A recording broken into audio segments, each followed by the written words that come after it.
Olá, sejam todos bem-vindos à nossa aula 1, Conceitos Básicos de IA. Vamos começar falando dos objetivos do curso.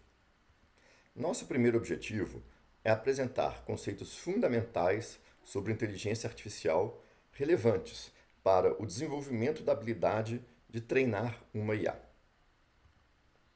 Um outro objetivo é capacitar o participante a explorar todo o potencial da plataforma CRM Station para o seu segmento de negócio. Apresentar outras IAs disponíveis no mercado, úteis no dia a dia de restaurantes, clínicas, agências e outras atividades. Neste curso, nós também apresentaremos ferramentas que possam ser úteis ao aluno no seu dia a dia, seja para o tratamento de vídeo, de imagens e outras ferramentas. Esclarecimento inicial. Os conceitos e termos apresentados aqui são de uso rotineiro dos profissionais do mundo da IA. Mas para facilitar o seu entendimento, alguns foram simplificados ou generalizados. Ou seja, não são conceitos, não são palavras nossas, são palavras que são utilizadas em todas as aulas, em todas as matérias das pessoas que atuam com IA. Mas nós simplificamos alguns conceitos exatamente para tornar mais fluida, mais rápida aqui as nossas aulas.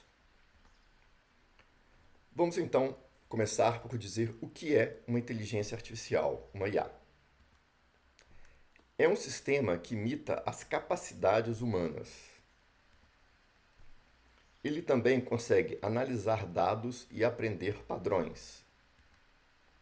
E tomam decisões ou geram as respostas.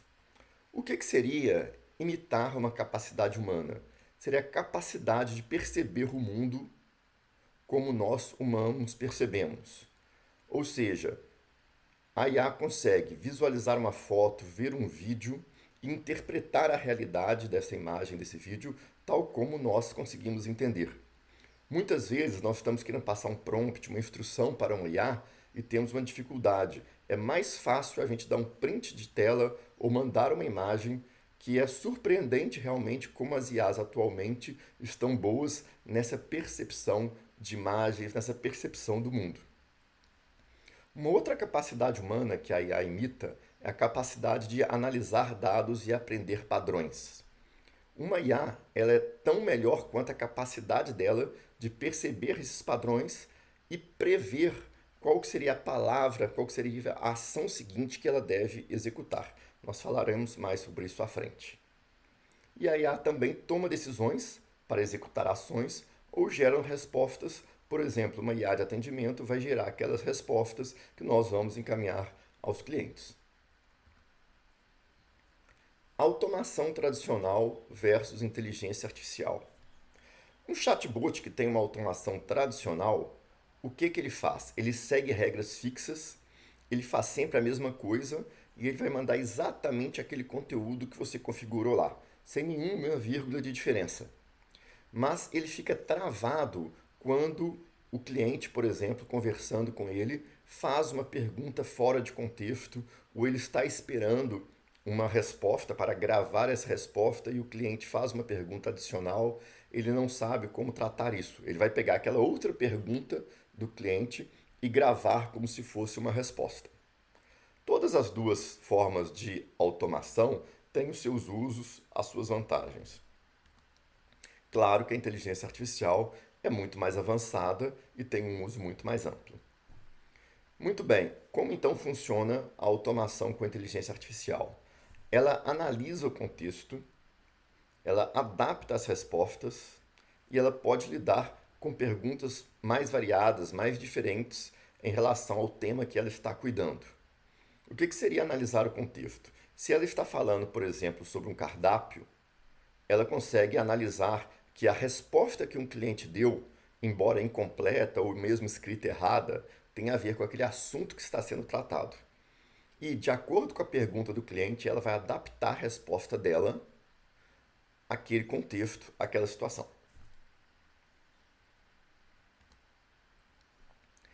Diferença entre o chat GPT, de uso público, que a maior parte das pessoas já conhece, e as APIs do chat GPT, as APIs da OpenAI, que seriam, digamos, as APIs GPT, mas que não têm o formato de chat. O chat público que o usuário utiliza, ele já é uma interface pronta. Ele consegue conversar com o usuário e manter uma memória dessa conversa que eles estão tendo. Ele pode também executar tarefas e usar ferramentas que já estão pré-instaladas dentro dele. Ou seja, o usuário não precisa fazer nenhuma configuração aí adicional. O que seriam as APIs profissionais do GPT integradas ao sistema? Seja a API que o CRM Station utiliza ou várias outras ferramentas do mercado. Os grandes modelos LLM que nós falaremos à frente, o GPT, o Claude e outros, são, digamos assim, o grande cérebro que outros sistemas vão usar.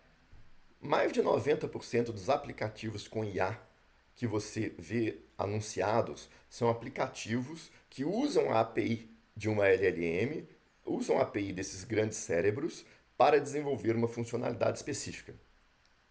No nosso caso, então, o uso da API do GPT, como que ele funciona? Ele responde com base no conhecimento fornecido que você provê dentro da plataforma. A API é focada numa informação específica ou num tipo de atendimento específico e ações diferentes de ser simplesmente responder ao usuário, nós precisamos programar essas ações no sistema.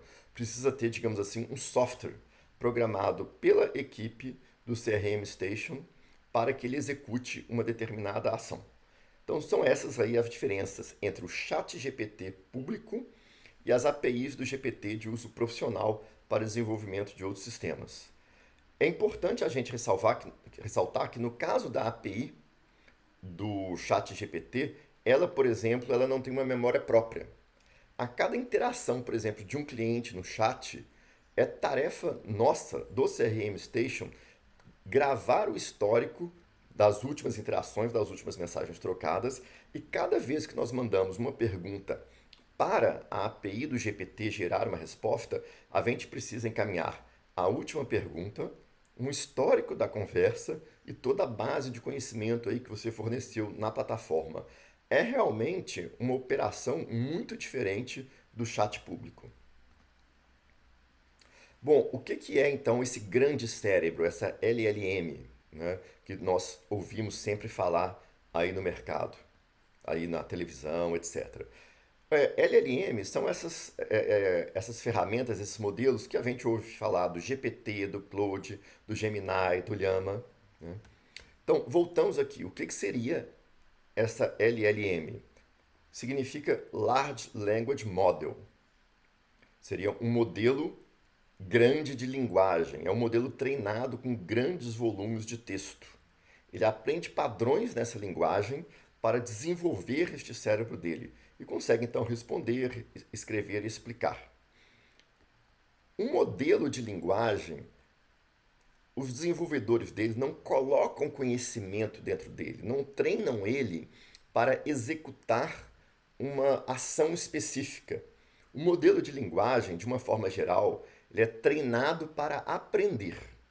E ele é, digamos assim, solto na internet para ele interpretar e aprender com o conteúdo que ele vê lá.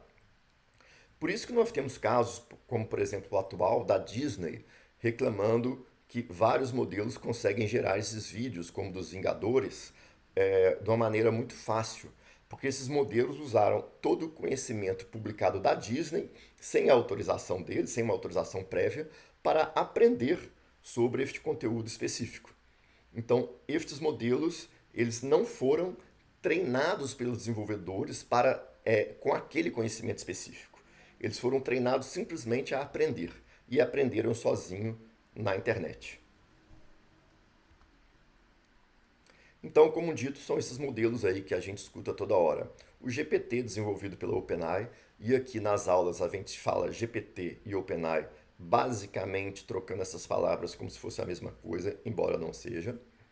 O Gemini do Google, o Claude da Anthropic, que está passando com este problema aí com o governo americano, né, que o governo americano decretou ele, como ele não quer seguir certas regras de conduta que o governo americano quer impor, o Trump está impedindo que a Anthropic preste serviço para o governo americano, participe aí das cadeias de fornecedores do governo americano, do poder militar americano principalmente.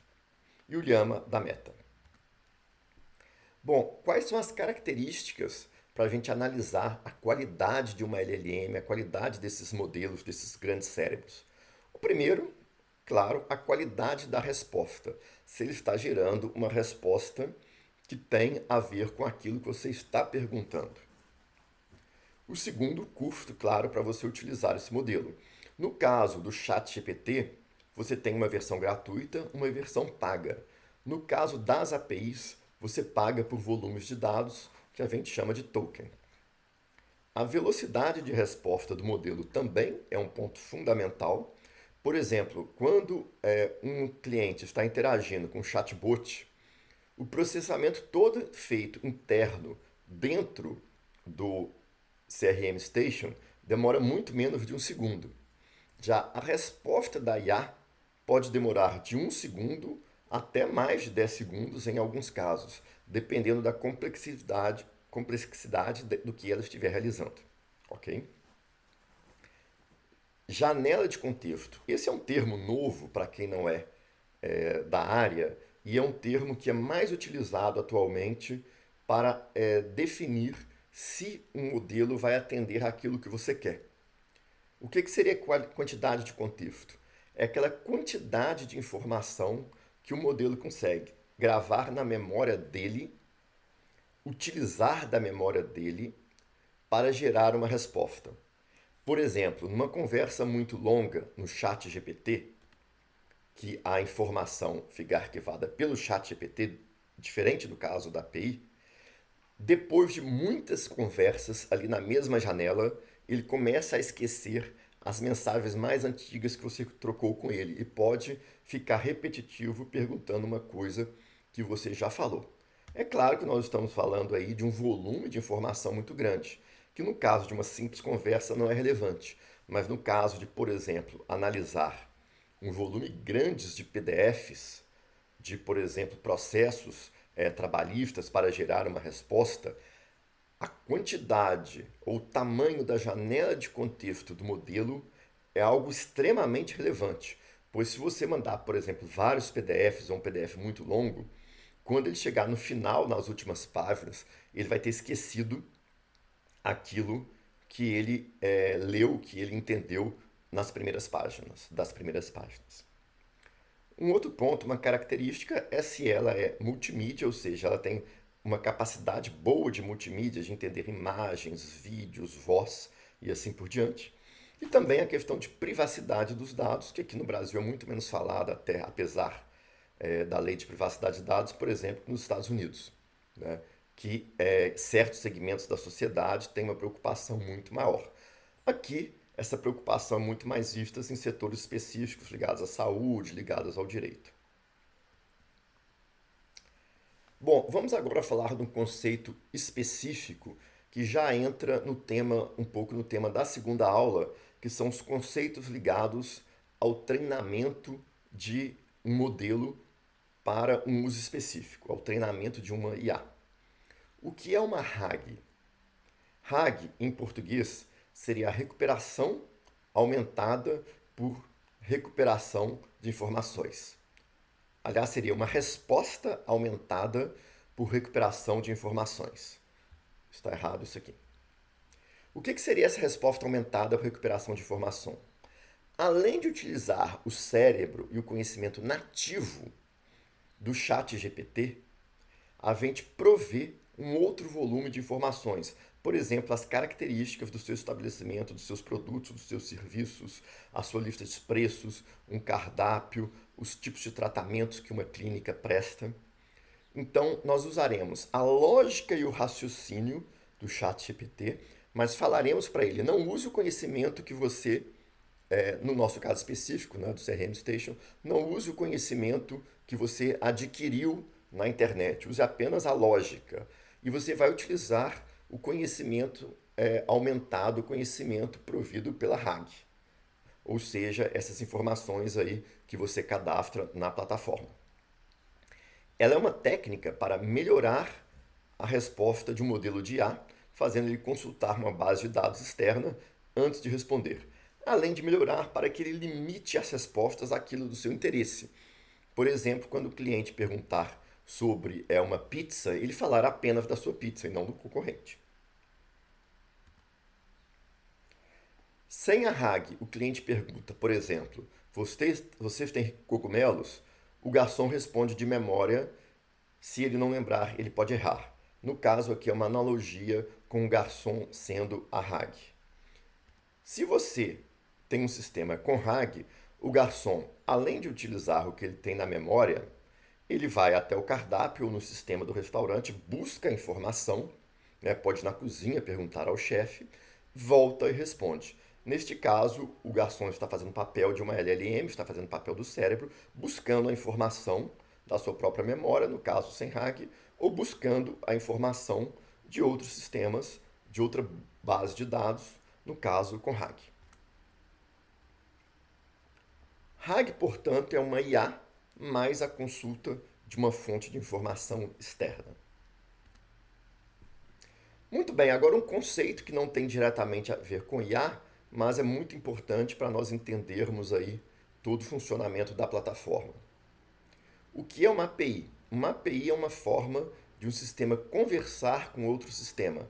Por exemplo, o CRM Station integrado ao WhatsApp precisa gerar uma resposta para o cliente. Nós usamos a API do GPT para mandar o conhecimento, as informações que você cadastrou, mais as instruções, mais o prompt, para o GPT por meio de uma API, e o GPT responde para a gente aí o que precisa ser respondido nesse caso específico.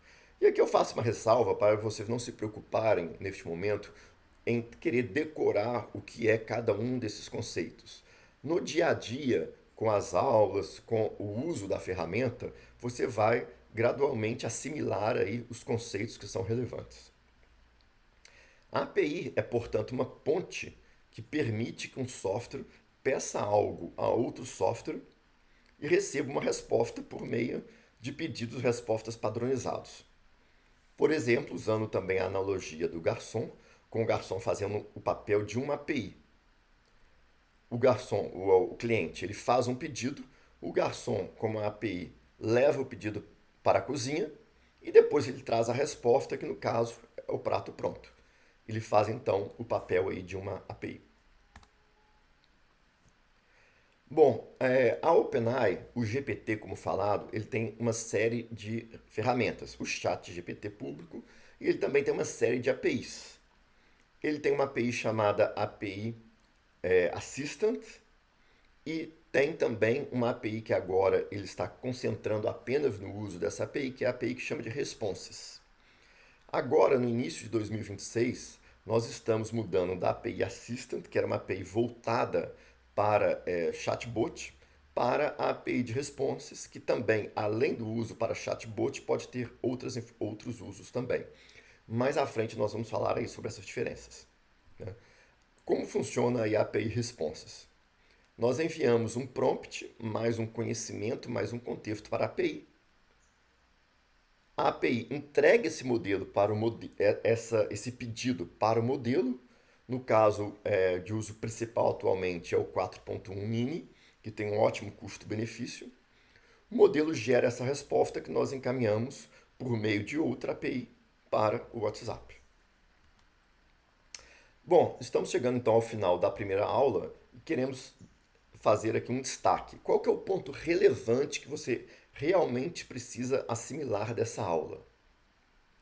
O ponto relevante que nós precisamos compreender é que nossa tarefa ao treinar um assistente de atendimento é prover a informação correta e também as instruções corretas, as instruções adequadas, para que ela use o cérebro do chat GPT, ou melhor, o cérebro do GPT, para processar esses conhecimentos específicos e gerar, aí sim, a resposta correta. É isso, nos vemos então na nossa aula 2.